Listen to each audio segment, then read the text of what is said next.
Abasuubuzi abakolera mu Kakajjo zooni wano mu Kisenyi baguddemu ekyekango omuliro ogusanyizaawo ebintu byabwe nga bya bukadde na bukadde. Kigambibwa nti omuliro guno gwandibanga guvudde ku masannyalaze. Abeerabiddeko n'agabwe bagamba nti bawulidde kintu kubwatuka era ekiddiridde gwe muliro kwata. Omuliro gwokyeza ebintu by'abantu bingi naye guvudde ku masannyalaze. Amasannyalaze gakutte ebintu by'abantu ne bitandika okujja ate fire brigade egamba terina kkubo weeyita. Tenera weeyita baazimba bubi sinza nga bw'owalaba. Wetuukidde ng'abatuuze balumagana n'omuliro guno nga yadde gubadde mungi. Ekifo kino okusinga kyazimbibwa ennyumba nga za mbaawo era nga kino kiwadde mangu omwaganya omuliro okutambula.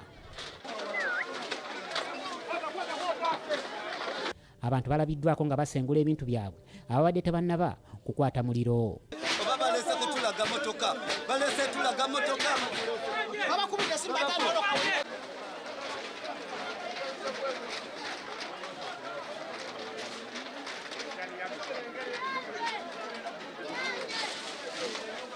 Poliisi ezikiza omuliro weetukidde mu kifo kino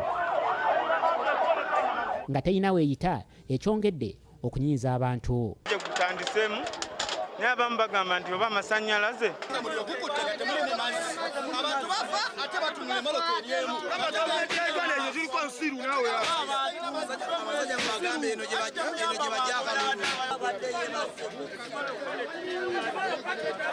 Waliwo n'ateeberezebwa okuba omubbi gwe bakubye kumpi kwagala kumutta lwa kunyaga kasimu.